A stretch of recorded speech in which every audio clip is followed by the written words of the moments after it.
she can tell me. Yes. Oh, still in her heart. She's 7 years old. You just helped somebody because you helped me too. What you got? Hello, everyone. Hi. I know I'm not in my closet. You guys, I wanted to record this episode and I was so tired that I just chose to record it in my regular office space instead of my closet. I know. You guys, this potty training and mental health is so real. Listen, if you're new, please go ahead and subscribe to my channel. Click the bell, ding, so that you can get the alerts and everything whenever I share videos or content and go live. Listen, guys, listen. I'm recording this after a long, rough day, a rough week. Potty training is intense. I don't think people talk about it enough. People write books and tell you different things, but I don't think people talk about potty training enough. So I'm using the 3-day method, and we'll get to that in just a second. But so my son turned 3 this month, during the month of March, and I kind of felt like, I'm doing him a disservice by not potty training him because all the other kids. And so I had to stop myself right there because my children do not have to be compared to what anybody else is doing, how anybody else is doing it. And to be honest, I just wasn't in the mental and emotional space to do it. My daughter was potty trained at 18 months. My son, it took him a little bit longer. He was like 3.5, almost 4. And so I just wasn't into it. There's a lot going on. We were moving, changing jobs. I mean, there was so much going on. And when you're potty training, you have to be consistent because kids will revert. I mean, they can revert at any time with anything going on. So, but I just wasn't feeling like it. And so a lot of people around me, even in my family, were just like, Ebony, when you going to potty train? I'm like, I don't feel like it. And you're going to have to be okay with that answer because I just don't feel like it. So, I finally got to the point where I felt like I had enough space in my mind, enough space in my day-to-day to actually tackle potty training. And so I found a video online and watched the video on YouTube, found a video, and I was like, okay, you know what? I think I can do that. I think I have the capacity to move forward in that. And let me just be honest. People don't talk about all of the elements of potty training. So to potty train, it costs us almost $300. But you got to look at that $300 and say, you know what? I don't want to have to buy these pull-ups or whatever it is you're buying, diapers. I don't have to buy this anymore. I remove that from my budget completely. So you spend that $300 that one time and you consistent and do what you're supposed to do, then you don't have to worry about going back to pull-ups. Okay, you already wash. So if they have an accident and you wash them, no big deal. It's the same. All the budget is the same when it comes to washing clothes. I mean, I have 5 people in my house, so okay. So we spent like $300, just making sure we had plenty of underwear, and based on the potty training regimen or schedule or plan that I follow, just having like snacks and charts and stickers and, plenty of liquids and fiber foods. I mean, just all those things, making sure I had all those things in place, was kind of daunting. And then, my hubby during potty training time was out of town. So the reason I titled this video Potty Training and Mental Health is because it wasn't even just about my mental health. It was about the mental health of my children. Because when you potty train, you have to spend a lot of time with that child. It's not like you can potty train from distance. All right, go to the potty now. do what you need to do. No, you have to be in constant communication, in constant physical contact with that child to potty train them. It's, not as easy as this 1, 2, 3 thing. And so you have to show that child a lot of attention. And that can be really different for, my 8 and 6-year-old who are used to having mommy's attention too. And like I remember the first day of potty training, literally having to sit them down and say, hey, I just want to tell you that, mommy loves you. I love you just as much as I love, your baby brother. That you deserve all of mommy's attention, and that um, I desire to give you that attention, and that for just a few days, mommy's going to show your brother, your little brother, a little more attention to get him potty trained so that he can be a little more self-efficient like you guys are. And so it doesn't mean mommy loves you any less, and you don't have to do all these different things to try to get my attention. I still see you. You still see. Mommy still loves you. But I'm just showing your brother a little more attention for a few days while we go through this process.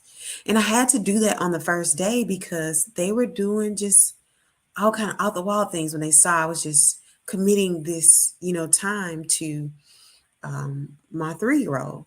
And so I would say that if you're potty training, to start there, like to start ahead of time, having the conversation with the whole house about what that really looks like. I don't think people really talk about that part, what it really looks like to potty train. And for other people, it may be different, but we're in a different time, we're in a different season. Okay. The way I was potty trained when I was a kid and the way we're potty trained now, totally different. I'm positive of it. Okay. And so I just want people to understand the importance of having that conversation with your family about what it really looks like for you to go through these moments and these seasons, and what it looks like for you to, you know, include everyone so that they have a full understanding, because I had to make my other 2 children aware of what was going on and the reason they weren't getting like my full attention, because they started really acting out. Okay. And so now the other part is people are like, oh, he's 3. You wait till he was 3. Yes. And so what? He's 3. Guess what?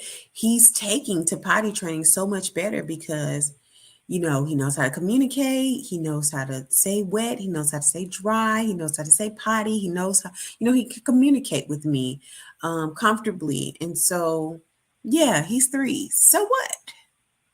So what? It doesn't matter what everybody else is doing. I'm just glad that he's excited about potty training, right? It's something he feels independent. He's doing his own thing. We threw away all the pull-ups and we're only using big boy underwear, and he's excited about that.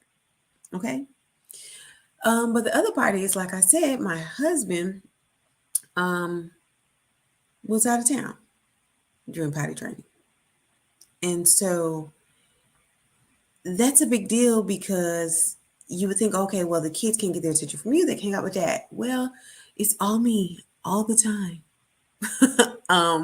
during the potty training. And so it would help, dad would call and check in. He would I love my husband for this, because he would call, he would celebrate Jackson over FaceTime to make sure he knew that we all were celebrating him when the first time he pooped it in the potty, and everything, and called a couple times throughout the day just to kind of let him know that daddy was celebrating with him too. The daddy knows what's going on. But for my own mental health, I also had to make sure that I'm making room for that quality time. And I know some parents struggle with like getting their kids in the bed, but no, I'm like, okay, guys, bedtime is at 8:30. You have to be in the bed. You can have reading time if you like, but no TV, no tablet, because that makes them stay up longer when you deal with the technology and iPads and all of that stuff.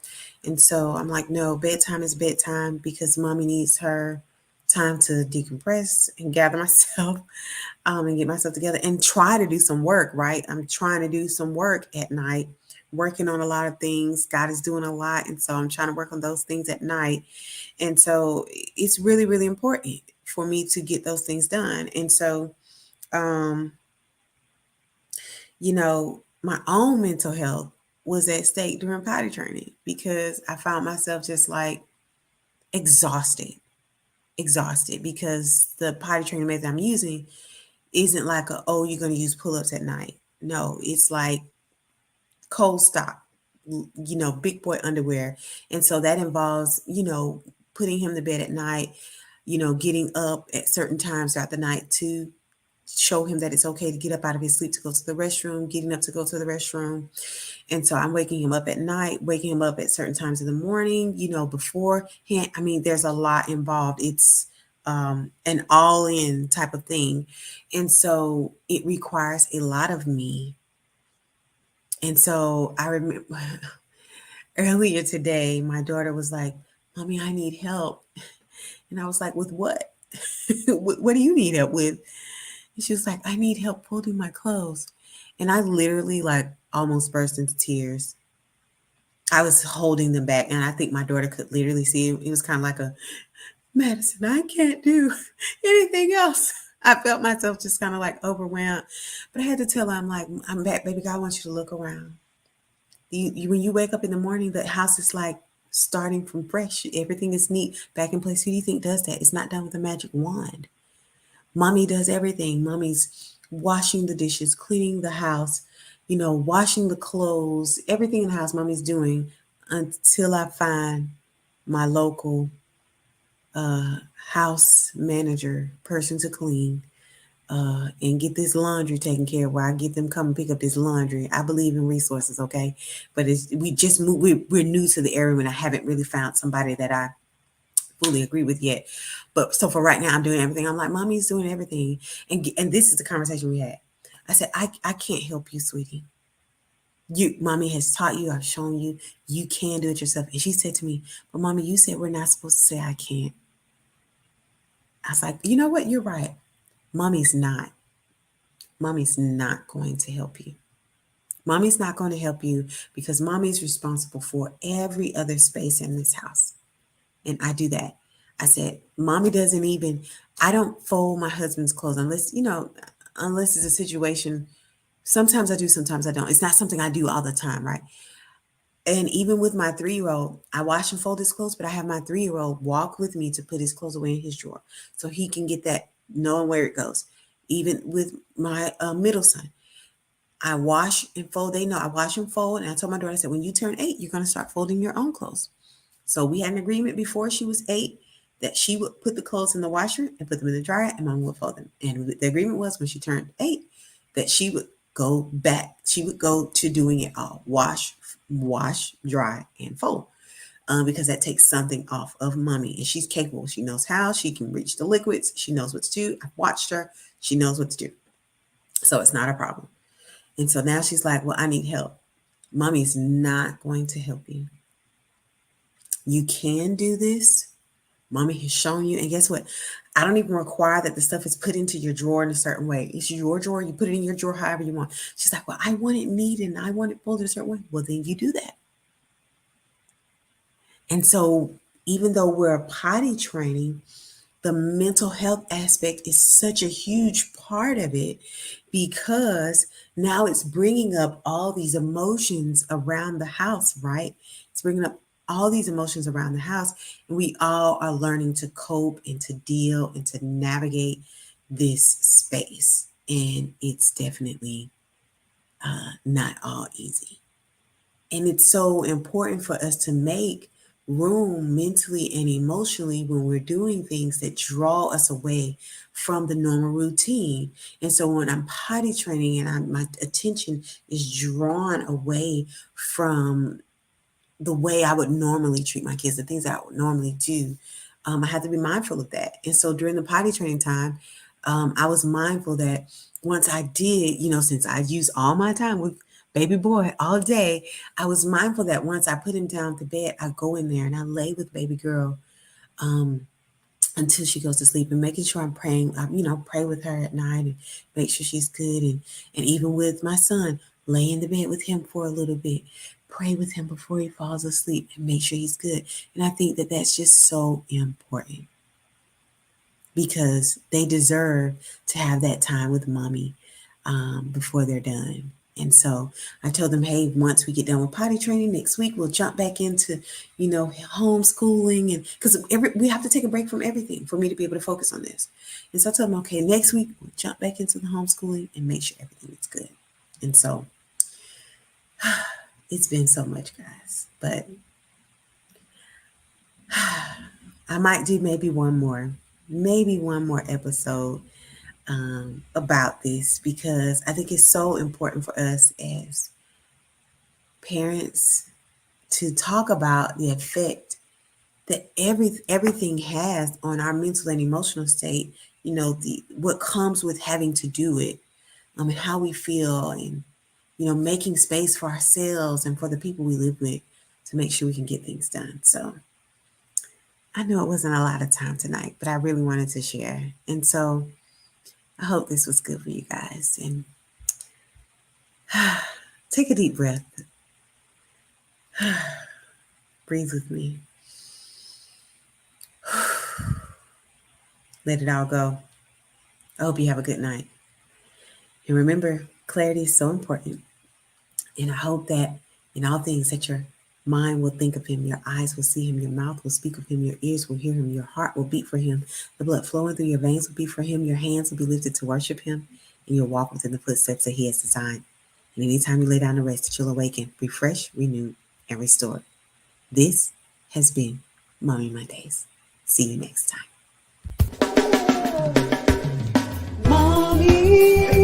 I'm sure she can feel it. Yes. Oh, it's still in her heart. She's 7. You just helped somebody because you helped me too.